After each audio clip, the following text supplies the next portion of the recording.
Vítajte pri našej druhej epizóde nášho nového podcastu Účto bez filtra. Dneska tu máme nového hostia. Nebude to účtovník, bude to podnikateľ, je to náš dlhoročný klient, kamarát, známy a dneska nám povie o tom, ako rozmýšľa investor v stavebníctve, kde sa zarába a kde sa naopak palia peniaze. Martin, vítaj a prosím ťa, trošku sa nám predstav. Ďakujem, Jakub. Som realitný investor, ktorý spravuje developerské projekty, investičný kapitál a flipuje nehnuteľnosti a mám stavebnú firmu. Ale nezačalo to pri týchto veľkých projektoch, ale obyčajným prenajímaním bytov. Počkaj, tak si toho vymenoval development, stavebná firma, flipping. Tak keď si začal pri tom prenajme, tak skús nám popísať tie začiatky, si čo prenajal byť dlhodobo, krátkodobo, ako to je? V podstate celé moje know-how je z YouTube, kde som si sledoval nejakých realitných investorov a odpozoroval som nejaké know-how. Začal som si prenajímať byty na dlhodobo a následne som ich prenajímal na krátkodobo cez Airbnb. Postupne sme sa prepracovali k 15 bytom, začal som nakupovať svoje byty a to bolo vlastne moje prvé podnikanie. No super, takže keď teda si takto začal v podstate s nulovým kapitálom, a teraz koľko rokov to už robíš? 3, 5? 5. rok. 5. rok. A hodnotu majetku máš akú? Je to okolo 1,5 milióna eur. Fúha, takže je to 7 s milionárom. A keď teda okolo 1,5 milióna, to už je po úveroch, s úvermi, ako to je? Áno, je to v podstate celková hodnota môjho majetku a úverová angažovanosť je okolo 750 000 eur. Takže polovica z toho je čistý majetok a polovica z toho sú úverové zaťaženie. Paráda, takže okrem realít sa k tomu pridá tá firma a tak ďalej a už to máme. Tak skús nám povedať o tých začiatkoch, o tom možnom nájme, krátkodobom, dlhodobom, ako to vidíš, čo sa stále oplatí? Tak v podstate získal som prvé zamestnanie. Po 3 mesiacoch zamestnania som získal aj prvú hypotéku. Kúpil som prvý investičný byt. Dofinancoval som ho spotrebným úverom. Takže nepotrebuješ žiadne finančné prostriedky na to, aby si kúpil byt? Nie. A dokonca v krajskom meste dokážeš získať 90% hypotéku. OK, čiže 90% získáš, 10 si zoberieš potrebák, ale tak tým pádom máš vysoké splátky, nie? Po roku sme to refinancovali a už to tam nejakým spôsobom vychádzalo, ale ja som od začiatku budoval tie krátkodobé prenajmy a tam je o čosi vyšší výnos ako pri tých dlhodobých. A stále to ešte v dnešnej dobe funguje? Viem, že asi pred 5 rokmi to bolo veľa, bolo to možno viacej rozšírené. Pred 5 rokmi, keď som začínal s krátkodobým prenajmom v Banskej Bystrici, bolo zhruba 50 ubytovacích služieb. A v dnešnej dobe je to okolo 150. Konkurencia rastie a predtým sa dalo získať o 40% viac, ako v dnešnej dobe je to len okolo tých 20% oproti dlhodobému prenajmu. OK. A keď sa na to pozrieme z toho účtovného hľadiska teda, a ako to vnímaš, keď si možno pred 5 rokmi sa pozrel na účtovníctvo pri tom prenajme, voči možno teraz, jak to vidíš? Tak keď som začínal, bol som fyzická osoba, nepodnikateľ, nevedel som v podstate nič. Pred tými 5 rokmi som stretol teba a bolo to úplne náhodné stretnutie od môjho kamaráta zo strednej školy. A keď sme si tie veci prechádzali, tak sme museli za posledné 2 roky dodatočne zaplatiť nejaké dane z príjmov z Airbnb, pretože som nemal ani živnosť, ani SRO. Nevedel som, ako funguje paragraf 7a, nevedel som v podstate nič o týchto veciach. Často sa stáva, že veľa podnikateľov spraví takúto chybu, ale teraz ich teda už nerobíš tým pádom.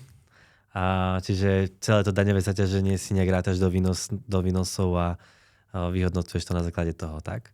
Áno, teraz už vďaka vašej aplikácii a vďaka priebežným informáciám každý mesiac obratom vieme už aj dopredu analyzovať, koľko bude teda ten príjem, koľko bude daň zo zisku a tak ďalej. Je tam 5% DPAčka v ubytovacích službách.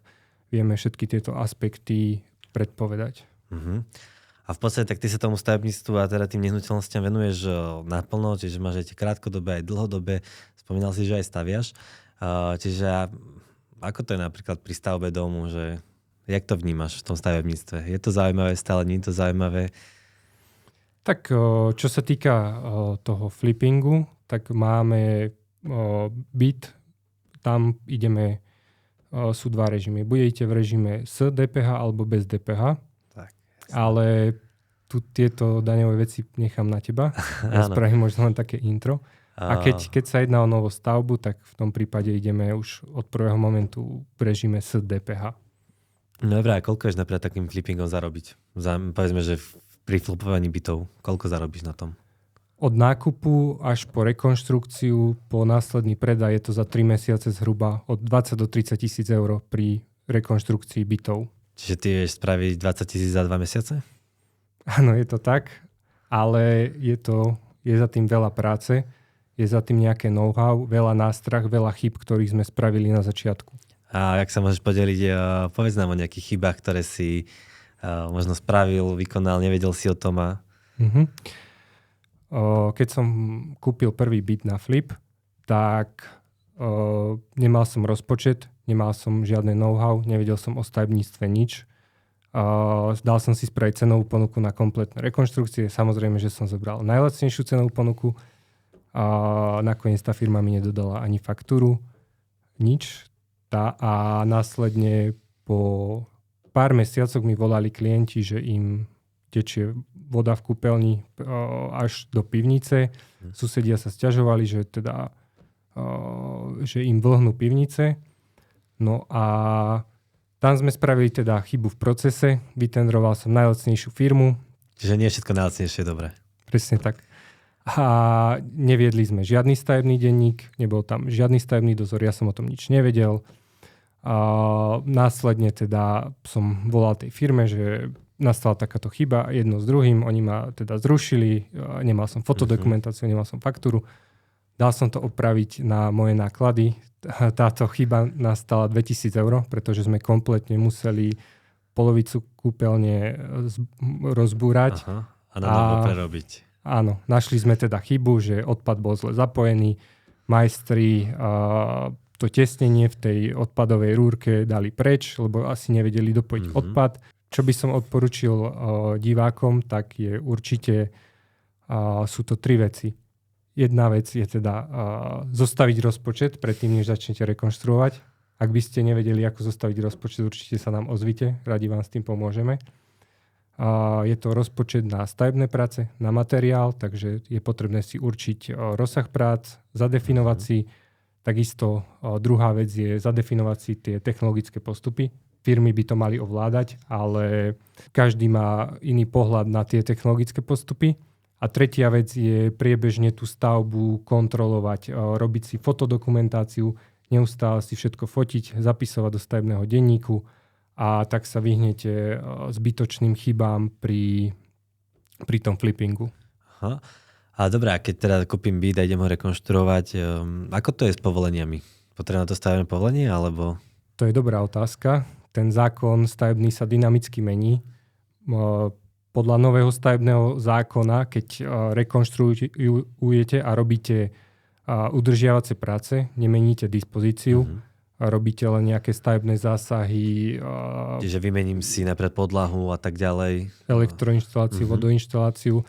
Tak vtedy by mala stačiť len ohláška. Takže v podstate super, môžeš kúpiť byt a rovno začať, nie? Áno, je to tak. Ale keď už robíte zásah do nosnej priečky alebo do nenosnej, prípadne meníte dispozíciu jadra alebo nejaké izby, to už podlieha stavebnému povoleniu. Tu sme tiež spravili mnoho chýb. A boli drahé? Boli veľmi drahé. Menili sme dispozíciu jadra. Sused nad nami nás udal, prišiel stavebný dohľad. Ale tak vtedy ste ešte nevedeli, že to musíte ohlásiť, tak? Vedeli, nevedeli. Nemali sme to poznanie. Chvála Bohu, to bolo podľa ešte starého stavebného zákonu, takže sa tá stavba dala dodatočne zlegalizovať. V dnešnej dobe už pravdepodobne by prišlo k odstráneniu stavby a vrátenie do pôvodného stavu. Tak tým pádom veľa chýb sa dá spraviť pri tom flipovaní a niekto musí mať tie znalosti. Áno, veľmi veľa chýb a ak sa môžem vrátiť, veľmi dôležitá je analýza trhu. Skús to viacej trošku, že analýza trhu, no to je také všeobecné slovo, ale skús to trochu viac popísať. Áno, náš základný výpočet pri rekonštrukcii bytu, ktorý obnáša podlahy, omietky, elektroinštalácia, múrovanie jadra, vodoinštalácia, kuchynská linka, tak je zhruba prepočet 550 eur za meter štvorcový. To keď si človek zráta, že má nejaký 70 metrový byt, tak zhruba vie, koľko vyjde rekonštrukcia, že tých 37-38 tisíc môže počítať. Áno, presne tak. A pri tom nákupe je veľmi dôležité si otvoriť napríklad nehnuteľnosti a tam dokážete si pozrieť, koľko stojí meter štvorcový v pôvodnom stave v danej lokalite. Napríklad my sa špecializujeme na Banskú Bystricu. Presne vieme, koľko stojí meter štvorcový Fončorda, Sásova, Radvaň. A takisto potom si viete pozrieť, koľko stojí meter štvorcový z rekonštruovaného bytu. A teraz, keď máme tú formulku 550 eur za meter štvorcový, tak vieme, koľko dokážeme na tom flipe zarobiť. Čiže ty v podstate vidíš inzerát alebo budeš pozrieť byt a ty už dopredu vieš, takto to kúpim, takto ma to stojí rekonštrukcia a zhruba takto musím predať, aby som bol na nule alebo prípadne zisku. Áno. Úplne jednoduchý príklad.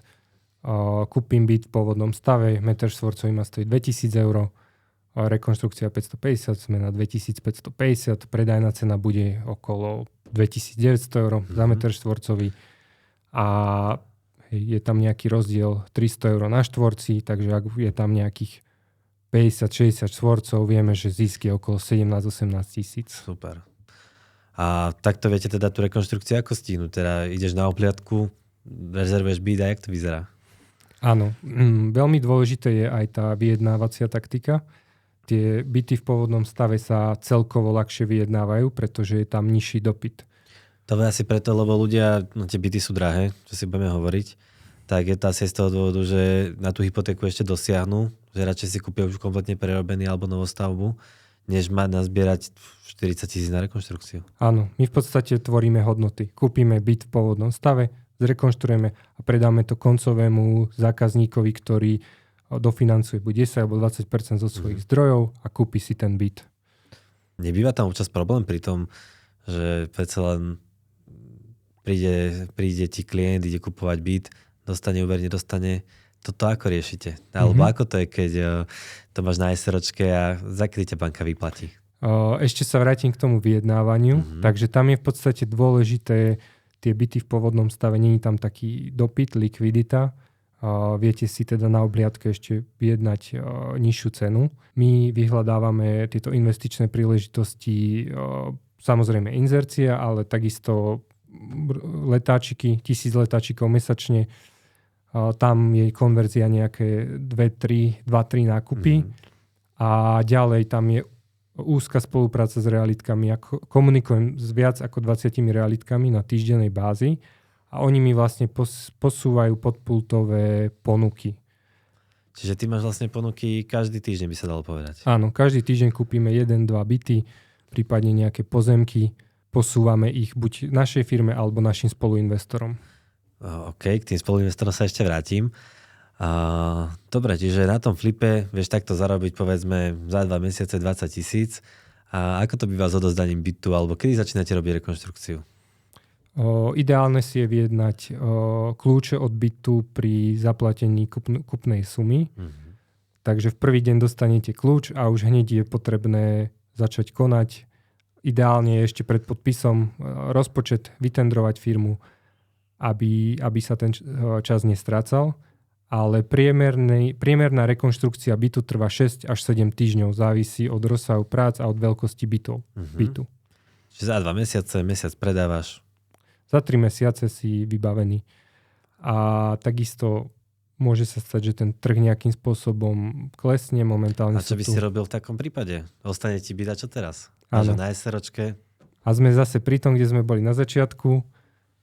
Máme Airbnb, vieme ten byt prenajímať na Airbnb. Vie sa nám tá investícia v podstate nejako vrátiť. Vieme počkať, kým tie ceny opäť začne byť ten trh stabilný a vieme ho predať treba za pol roka, za rok. Takže ja v tomto podnikaní vidím minimálne riziko. To je správny pohľad, pekný pohľad. A čo ak prepadnú tie ceny, povedzme, že o tých 10%? Nebude ti to chýbať? To je to riziko investora a ako vravím, treba v týchto prípadoch byť prenajímať a vyčkať to zlé obdobie. Stále tu máme nejaké cykly, krivky. Za posledný rok v Banskej Bystrici narastli ceny o 10%, minulý rok to bolo 10%. Posledné roky sa darilo, ale teraz počítame so scenárom, že tie ceny budú nejako stagnovať, možno klesať. Takže sme pripravení tie byty inzerovať dlhšie obdobie a ak sa nebudú predávať, tak ich vieme po mesiaci, po 2 dať na Airbnb a vyčkať toto zlé obdobie. A tak to asi nie každý, čo flipuje byty, má takéto skúsenosti, že to vie potom rovno pretaviť napríklad do toho Airbnb, tým pádom si pokrýva nejaký cash flow, nejaký nájom. A dobre, takže pri flipovaní bytov vieme, tam DPH neriešime, lebo teda kúpite staršie byty, čiže 5 rokov od kolaudácie, rekonštrukciu vykonáte do 40% z hodnoty, takže tam DPH nemáme riešiť len tam z príjmu, čiže takto zarobíš 30 000 za 3 mesiace, povedzme. Čiže vieš, že tá daň bude 21%. To si zarátaš od výnosu, si to odpočítaš a máš čistý výnos. Áno. Čiže takýmto štýlom ty si schopný robiť koľko percent? 10% za mesiac? 20% za mesiac? Teraz bol lepší rok a vyšiel nám ročný zisk okolo 35%. Po zdanení. Po zdanení, áno. Ale Čiže hrubý zisk 50% za rok. Môže byť. Môže byť, OK. Ale teraz počítame, že to obdobie bude horšie, takže tá ziskovosť bude na úrovni 23 až 25%. Stále je to dosť pekné. Je to pekné, ale je za tým veľa práce a nič nie je zadarmo. To je pravda. A dobre, keď takto flipujete byty, ako to je pri domoch? Kde sa tiež takto flipujú, alebo? Pri domoch si veľa investorov nedáva pozor na tú DPH. Je tam nejaký nákup pozemku, treba za 100 000, ale ten kupujete od fyzickej osoby, takže DPH tam není. Ale potom je následná výstavba rodinného domu. Tam máme úplne jednoduchý výpočet. Okolo rodinný dom do štandardu nás stojí okolo 1500 eur za meter štvorcový bez DPH. Takže vlastne 1900 z DPH. Už vieme, prečo sú tie nehnuteľnosti také drahé. Bohužiaľ je to tak, ale treba s tým počítať v tej nejakej analýze. Takže keď kúpime pozemok za 100 000, postavíme dom za 150, sme na 250 000, predajnú cenu chceme mať treba 290, 40 000 je taký zdravý zisk pred zdanením pre developera. Ale tam prichádza tá DPH, čiže keď ho budem predávať za 290 000, netreba zabudnúť na tých 23% pre toho koncového zákazníka. Jasné. Čiže v podstate ty si zarobil 40 000 a ďalších 40 zarobí štát. Však ten je na tom jednak ku developerovi a žiadne riziko. Áno, je tam DPH a takisto aj ten môj zisk bude zdanený. Vlastne pravda. Čiže okrem toho, že si 40 000 zarobil hrubý zisk na tom, že si postavil dom a predal, zákazník ho má za 350 000, aj keď ty reálne dostaneš 290, 250 si dal, ešte ti tých 40 000 daním, takže ešte 8 000, tak si na tom ešte horšie. Áno, toto sú tie veci, ktoré tí koncoví zákazníci nevidia. Preto sú nehnuteľnosti také drahé, je to aj neustála inflácia, 4 až 5% ročne, je to vysokodaňové odvodové zaťaženie a v podstate my tu vravíme reálne čísla, aby diváci aj vedeli, že ten investor, developer nie to, že polka mu ide do vačku. Áno, pretože realizácia jedného domu záleží teda, ak staviate v krajskom meste alebo v obci, ale v priemere sa stavebné povolenie vybavuje 4 až 6 mesiacov. To sa bavíme o obci a v krajských mestách je to v priemere až 12 mesiacov. No dobré, ale však ty zaplatíš za pozemok, potom riešiš rok stavebkou a nakoniec koľko stávaš dom? Rok?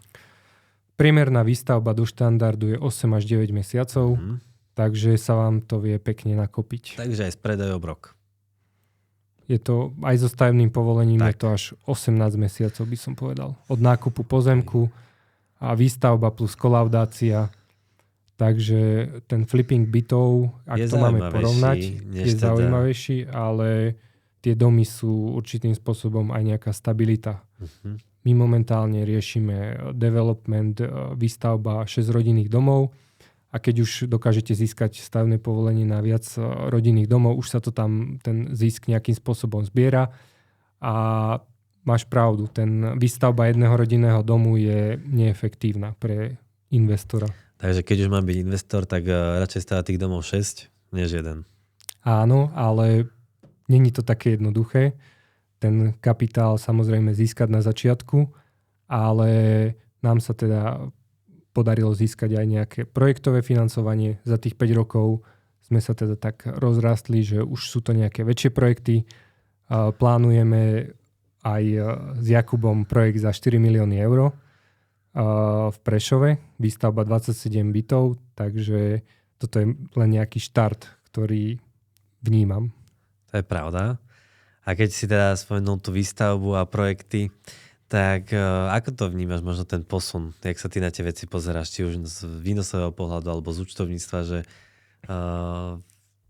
je to pre teba dôležité, nie je to pre teba dôležité? Je to pre mňa dôležité. Máš aj viacero klientov, ktorí nemali developerov a investorov, ktorí nemali správne zaúčtované veci. Ja to v podstate u vás od prvého momentu neriešim žiadne veci ohľadom účtovníctva. Máte tým ľudí, ktorí sa venuje nehnuteľnostiam, čiže v tomto ohľade som maximálne spokojný a takisto konzultácia kedykoľvek môžem zavolať a nikdy som nedostal odpoveď neviem alebo nedá sa. Tak to si vážim, ďakujem za peknú referenciu. Ja sa tak spýtam, že keby máš začať znova teraz, ako začneš? Takisto? Alebo ideš inou cestou? Je to ťažká otázka. Za tých posledných rokov realitnému trhu to veľmi prialo, takže ja to vnímam aj ako šťastie, to, čo sa mi podarilo. V dnešnej dobe vnímame možno nejaký pokles, zvýšenie úrokových sadzieb, ale začal by som rovnako. Kúpil by som prvý investičný byt, zobral by som prvý spotrebný úver a začal by som takisto s podnikaním z Airbnb. Tvoril by som si nejakým spôsobom bonitu a snažil by som sa maximalizovať zdroje bankové financovanie. Keď sme pri tom bankovom financovaní, tak ako máš teraz zadlženosť? Koľko si zhruba pri tom? Je to okolo 750 000 na fyzickú osobu a sú tam aj nejaké firemné úvery. Ale plánujem ísť v priebehu tohto roka na 1 000 000 eur a budúci rok myslím si, že dokážem získať 1,5 milióna eur na fyzickú osobu.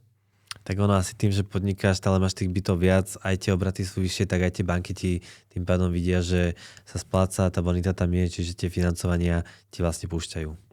Áno, musím oceniť aj túto službu, ktorú ponúkate. Jakub má totižto aj finančákov, ktorí mi pomáhajú s týmito službami. Takže mi vysvetlili kompletné know-how, ako teda rásť. Lebo keď už máš tých hypoték 6, 7, 8, tak už to nie je také jednoduché to financovanie získavať. Takisto si mi pomohol nastaviť daňové priznanie a aby to tie banky, aby ma nevnímali ako rizikového klienta. Áno, v tom stavebníctve je to občas problém, že tých klientov berú ako rizikové. Hlavne teda ten segment celkovo, či už to nezaplatené pohľadávky, bohužiaľ na Slovensku neplatiť faktúry je taký slovenský šport. Čiže keď napríklad robíš subdodávky, nebojíš sa aj týchto záležitostí? Máme skúsenosti s štátnymi zákazkami, máme skúsenosti aj so zákazkami pre veľké firmy a myslím si, Ako to hodnotíš? Aké sú tam podmienky? Je to dobré, alebo by si robil len vlastné projekty? Momentálne sa sústreďujeme na vlastné projekty, na projekty pre našich spoluinvestorov, pretože tam je vytvorený ten vzťah a nejaká veľká stavebná firma, pre ktorú robíte subdodávku, tak v podstate oni nejakým spôsobom tie malé firmy nejako nerešpektujú a častokrát tam prichádza k strhnutiu percentuálnemu z celkovej ceny. A tak zase nie je to len tak, nie? Či už je to nedodržanie termínu alebo niečo podobné, nejaké sankcie? Tieto veci sú subjektívne, ale možno, že by som sa zdržal tejto témy. Dobre, tak radšej sa vrátim k tým spoluinvestorom, ktorých si spomínal. Čiže máš nejakú skupinu ľudí, s ktorým pomáhaš v rámci budovania majetku alebo flipovania. Čo konkrétne? Áno, musím teda spomenúť, že s Jakubom máme firmu, ktorá vykonáva realitnú činnosť. Máme tam kapitál našich investorov a snažíme sa tento kapitál zhodnocovať, ak to mám tak jednoducho povedať. A keď už sme teda pri tom Tak povedz nám aspoň čísla. Koľko si myslíš, že tento rok spravíme percent? Myslím si, že obraty budú na úrovni 4 až 5 miliónov eur a teda tá percentuálna výnosnosť bude od tých 20 do 25% ziskovosti. Tak to je veľmi zaujímavé, keď to niekto takto počuje, že 20-25%. Zároveň je to ešte kryté nehnuteľnosťami, takže ako v podstate sa niečoho bať. A myslíš, že aj nejaké obmedzenie? Napríklad, keď takto v Bystrici sa venuješ alebo venujeme spolu tomu flippingu, čo myslíš? Nejaké obmedzenie trhu? Či môžeme flipovať bytov, koľko chceme? Myslím si, že obmedzenie tam není, lebo tie príležitosti sú stále, ale čo sa týka teda tej fyzickej osoby nepodnikateľa, ak si to chce niekto skúsiť, tak nemyslím si, že je to legálne. Asi fyzická osoba nemôže podnikať. Tam, keď už je to za účelom zisku, tak už je to podnikanie a tam nás pri tej fyzickej osobe dobehnú tie odvody. A odkedy máme to progresívne zdanenie, tak pri tých nehnuteľnostiach, keď vieš zarobiť takéto peniaze, tak tam veľmi rýchlo vieš byť na úrovni zdanenia 51%. Takže to asi by už nebolo také zaujímavé ani pre investorov.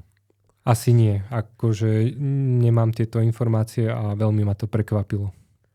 Ono v podstate do minulého roka každý, keď sa nejakým štýlom dalo, tak v najhoršom možnom scenári sme mali 25% sadzbu dane z príjmu, plus bolo 15% zdravotný odvod. Kedy to bolo 14, ale teraz to bolo 15, takže to bolo 40%. Po novom už sme teda na zdanení dokonca až na úrovni nielen že 25%, ale 30 a 35%. Takže ak napríklad zarobíš 200 000 v čistom, že teda máš 200 000 základ dane, tak od určitej sumy máš danenie 35%. Ešte aby nebolo málo, tak pri nehnuteľnostiach ťa ešte čakajú tie zdravotné odvody. Ale už nie 15%, ak bolo pred rokom, ale už je to 16%. Takže vieš, 35 plus 16 je 51 a síce si možno zarobil 12%, ale zase ti polku zoberie štát. Áno, to je vlastne prečo odporúčujeme každému jednému investorovi, aby teda na SROčku flipoval nehnuteľnosti. Takže vlastne za teba príde človek, že mám 400 000 eur, Maťo, prosím ťa, poď mi pomôcť, takže ty mu odporúčiš čo, založiť si vlastnú SRO, máš tam zmluvu s ním, na základe ktorej si delíte predpokladám zisk, čo 50/50? Nie. My si berieme od 20 do 30% zo zisku a pracujeme s peniazmi investora. Takže on si založí SROčku, tam má tie svoje peniaze, my mu vyberieme projekty, spravíme mu biznis plán, tu kúpime byt za 150 000, rekonštrukcia 30 000, predaj 210. A viete zabezpečiť teda aj predaj? Zabezpečuješ to? Vieš to zastrešiť? Samozrejme. My pre investora zabezpečíme nákup bytu, rekonštrukciu a aj následný predaj bytu. My zase účto a máme to celé na kľúč. Áno. Preto vlastne ľudia s nami radi spolupracujú, lebo to nie je nejaký dlhopis, kde dám 100 000 a možno raz mi príde dividenda. Máme skúsenosti, že pohoreli realitné fondy, ale tu spolupráca s nami je individuálna. Ja na dennej báze komunikujem s investormi, informujem ich o tých projektoch, zasielame fotodokumentáciu, takisto investori sa vedia učiť, ako naprojektovať byt, ako spraviť vizualizáciu, ako spraviť elektroinštaláciu. Čiže strašne veľké know-how dávaš. Áno, ale o tom to je celý ten biznis, je to o dôvere. To si pekne povedal. A možno ešte, keď takto za teba príde ten investor a teda dá ti tú dôveru, koľko projektov si schopný zvládnuť? 5, 6? Momentálne naša stavebná firma má 5 partí, okolo 20 ľudí a na mesačnej báze rekonštruujeme 4 domy, momentálne 4 byty a robíme takisto aj výstavbu rodinných domov a rekonštrukciu starých domov, takže je to okolo 6-7 projektov mesačne. Tak to už je zaujímavé číslo, keď sa tento človek takto pozrie. A je aj zaujímavé, že v takom mladom veku máš také skúsenosti, či už od tej technickej stránky, ako riešiť tieto stavebné veci a ako sa ti podarilo vybudovať tento majetok. Keby sa na to máš ešte pozrieť možno pre toho nováčika, kto sa chce tomu venovať, čo by si mu odporúčal, čomu by som sa mal vyvarovať, ak nechcem spraviť chyby? Určite odporúčam nováčikovi, nech nás kontaktuje. Dokážeme s ním prejsť, skonzultovať každú jednu vec A čomu by sa mal vyvarovať je teda, už ako sme si spomínali, podrobná analýza trhu, biznis plán, rozpočet a nebať sa toho, spraviť prvý krok. Kúpim prvý byt, hypotéka, spotrebný úver a nechcem k tomu nikoho vyzývať, ale v podstate keď ste nejakým spôsobom opatrní a zaobchádzate s tými projektami zodpovedne, tak z 99% to vyjde. Tak ďakujem ti za pekné zhrnutie aj za to, že sme sa takto mohli o tom porozprávať. Ak by si mal ešte niečo možno na záver povedať divákom, čo by to bolo? Také posledné odkazujúce slova. Divákom by som chcel odkázať flipovanie nehnuteľností a rekonštrukcia a výstavba domov je budúcnosť, čo sa týka podnikania, pretože na Slovensku klesá výstavba nových projektov každým rokom. Je to pokles HDP okolo 18 až 19%. To máme taký prebytok tých bytov a domov, že už nemusíme stavať? Nemyslím si, že je tam prebytok. Myslím si práve, že je tam veľký potenciál na výstavbu buď nových alebo rekonštrukciu tých starých, pretože veľa krajských miest má problém s bytmi. U nás v Banskej Bystrici momentálne chýba okolo 1000 až 2000 bytov. Stavajú sa tu momentálne 1 alebo 2 projekty, ktoré teda neviem, či sa ešte vôbec začali stavať. Takže si zober ten paradox. Máš 72 000 mesto, nulová výstavba. Aký je tu veľký potenciál kúpiť byt po hodnom stave, zrekonštruovať a predať? No očividne obrovský.